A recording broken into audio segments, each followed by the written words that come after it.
Welcome back to the special edition of Sports Live. It's the Easter Sunday one. Now we have the story revolving around the Minister of Sport, Arts and Culture, Mr Zizi Kodwa, has given notice of a withdrawal to oppose the National Professional Boxing Promoters Association's court application of December 2023.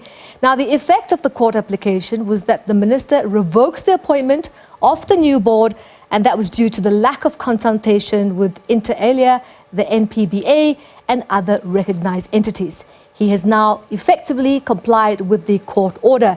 The ministry will rerun the process and has given timelines on how this new roadmap will unfold. Well, tonight we have Mr. Ayanda Matiti. He's in the red corner. He's part of the National Promotional Boxing Promoters Association. Journalist and commentator Bongani Magasela is in the blue corner.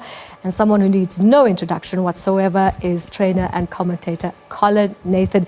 Good evening, gentlemen. Welcome to Sports Live again. Great, thanks for having us. Evening. Great to have you. Yeah. Ayanda, I'm going to start with you to ask you, how did we get here? And in terms of, what's reflecting on the past, what were the pivotal issues? Take us through it to where we are at the moment. Well, evening again to your viewers and your listeners.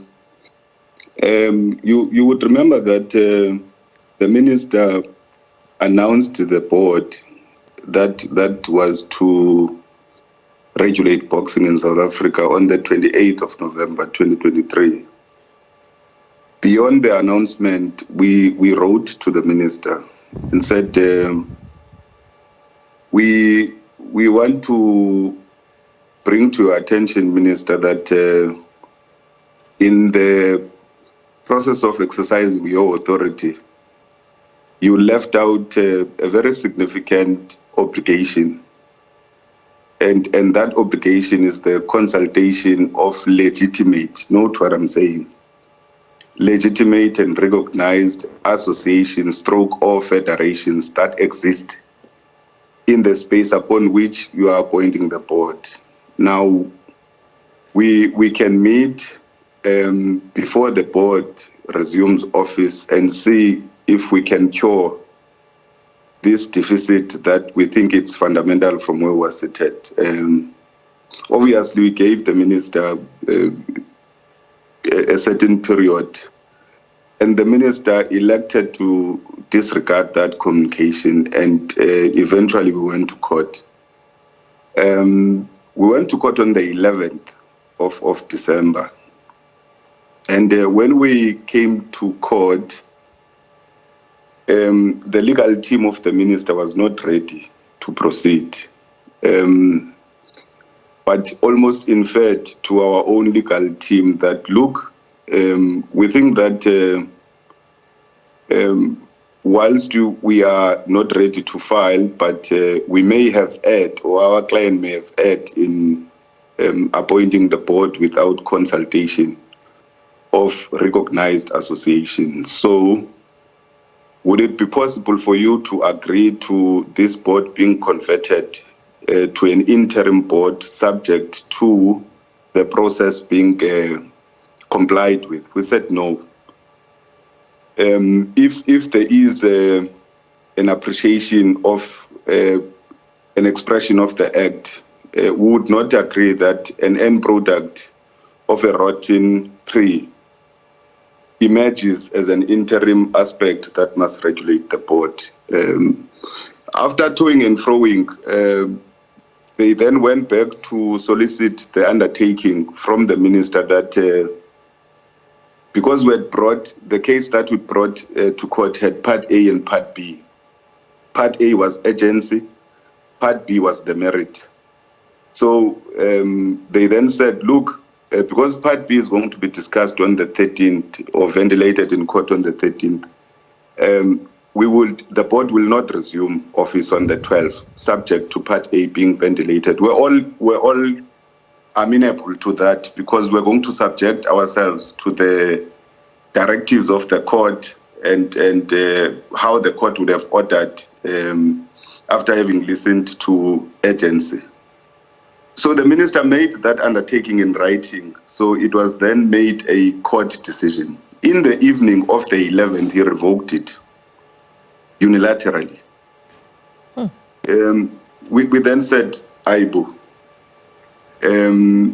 Our legal representative went to court, but obviously the 13th was around the corners. So when all of these matters were heard on the 13th, the court then gave a directive, gave an order. Two significant bullets that are significant in the life of boxing that may have affected it. In fact, on the 12th, the board convened its meeting, but said, and then lifted the suspension of the then director of operations and made him an acting CEO of Boxing South Africa. Joe, Ayanda, I can see you're clearly talking about the lack of consultation, the lack of representation, the voices that are not being heard. Colin, you've been through many, boxing administration, the highs and lows, you've seen it all. What does this mean now for the boxers and the trainers? So that's a good question. And inevitably, when fighters get to the gym and you ask them politically what's going on with Boxing South Africa and the NPBA, they're going to look at you with a blank look. Fighters want to get in the gym and they want to train and they want to fight. And at the end of the day, for me sitting here, all I want is boxing to proceed and progress, right? So with the interdict that was passed, fighters were kind of, coming to all the trainers and the managers and thinking, what's going on? And it got to the point where I didn't actually know how to answer these fighters. So now, obviously, things have, resumed in terms of they're starting the process again, which for me at the bottom line is this. I just want fighters to fight. They are the most important people, not all of us, fighters. Without fighters, we don't have a sport.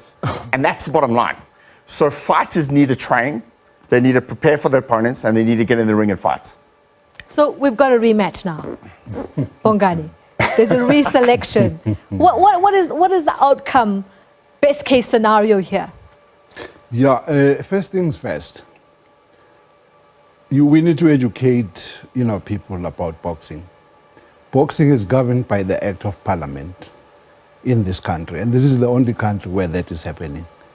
So we've got to respect the Act. Whether you're a minister, president, or whomever, the Act, has got to be respected. The minister did not, based on him withdrawing the application or the challenge, it says he is agreeing not to have consulted, but he's not saying it openly. Nonetheless, as a man, we must commend him for what he has done. Doing things the right way. Rerun of the appointment of the board. He's going to consult with all the stakeholders. And yeah, that is what matters most. But why wait until there's grass under your feet? You should have done this long time ago. I don't think we would be here. I don't think that tournaments that were postponed would have been postponed because everything would have been sorted out there and then. Ayanda, your heavyweight outcome, so to speak, from this process? Well, it's important to, just like Bongani said, to understand that our boxing does not operate in a vacuum. It's not a relationship between the gym and the boxer and the trainer, the manager and the promoter. It's governed by an Act of Parliament. So everybody is subject to that act and that process. So we may all have bottom lines. We as promoters in the country, we're putting money, we're investing money in boxing. We're paying boxers, they are paying managers and trainers. So I'm not yet there where you are. Because remember, withdrawing the notice to oppose Part B was just a PR exercise. Because remember, the minister has always said he was correct and he was right. There are other issues that are fundamental to the process. Because because we must always want to understand what is it that is causing the challenge. You interjected me before I got to the explaining the order and the implications of the order. The court order interdicted the board, but it also withdrew and revoked the announcement by the minister. Now, the minister has that order, but he proceeds in disregarding the order when we are saying, okay, fine, we want to proceed with boxing. Can we come and come around? Because it's not going to help for a divide and rule kind of an arrangement. Because you'll have managers, trainers, boxers, promoters frustrated. But you can't divide them on the strength of who's wrong and who's right. But the act is right. So when we're implementing the act, boxing will be right. Take a scenario where in boxing that is taking place in South Africa, where there is no legitimate sanctioning committee, there is no legitimate board. A person gets killed in the ring, because it happens in boxing, and people are sued. Ministers come and go. Who would be responsible? Because you can't say when there are challenges that are raised by critical stakeholders, say, for as long as I and the minister agree, or with some sections in the boxing fraternity, we have consciously as promoters not activated our infrastructure. Remember, because we have boxers that are signed with our promotions outlets, and therefore they're across the country. We have managers, we have trainers that are linked to us. But we noted the attempt for a process of mushrooming of associations that are outside, because since the 13th of December, nothing is legitimate and legal for as long as there has been that order. So you can't comply partially with the order. I get your point, and I think because of time constraints, we've got to get to the next point, which is this new board. Are we going to be cutting corners because the timelines are tight to, put together a board and get the process going? Well, you should have heard someone from the department, because I see those timelines and they are very much unrealistic from where I'm seated. But you remember, when the matter is enrolled, the matter of Part B is enrolled on unopposed roll for the 7th of August. So you must still interface with that. And the application or the applicants is not trainers or boxers. It's the National Promoters Association against the minister. Other people are affected. So for as long as we do not sit under one roof and say, how do we eliminate 1, 2, 3, so that boxing that takes place in South Africa, because that is critical, is taking place legally, is taking place presided over and sanctioned by legitimate bodies that are expressed in the Act in total.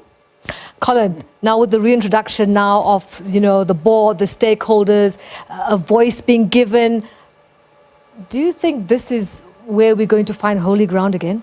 Well, we hope so. That's the whole process of it being done again. So from a layman perspective, yes, I think so. We just want to see the sport progress and go forward. And I'm speaking from a grassroots level. And yes, I do agree that we have to abide by the Act. I mean, it's there. It's governed by Parliament.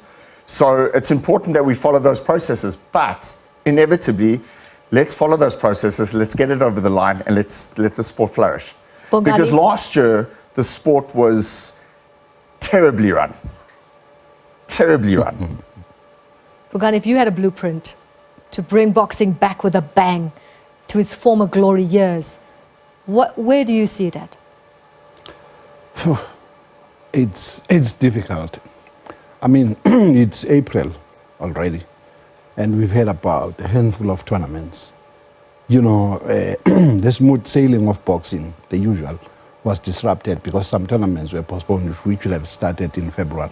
So it's very difficult to say where would we... It's a tough one, because as you can hear, Ayanda Matiti expressing himself, this war is far from over. But at least while they are busy in boardrooms, boxers are getting inside the ring, fighting and earning some money, because some of these boxers are husbands to their wives, are fathers to their children, and most of the boxers in South Africa are dependent on boxing. They are full-time boxers, except for those few that are employed by their trainers, like Colin Nathan. As personal trainers, at least they supplement their, purse monies. While they are waiting to get fights, at least they make some money. But the majority of them are dependent on the sport of boxing. Also, you know, unsung heroes, ring officials who get paid pittance by Boxing South Africa. They also, you know, they are able to officiate, and those that are fortunate to have been registered by international world bodies are actually, you know, like practicing to be appointed or getting themselves ready to be, you know, appointed by those world sanctioning bodies where they make at least some money. So, yeah, I would love to see a situation where the boxers get inside the ring, fight. But the saddest thing of them all is that, as Ayanda says, they also want the boxing to happen, but it must happen right. So, the right, I don't know. We'll get there. Yeah. Well, thank you so much, gentlemen, for holding no punches, I should say. Yeah. And, I mean, you can feel the power, you can feel the passion, and I think our viewers at home as well will definitely want a round 2 after this.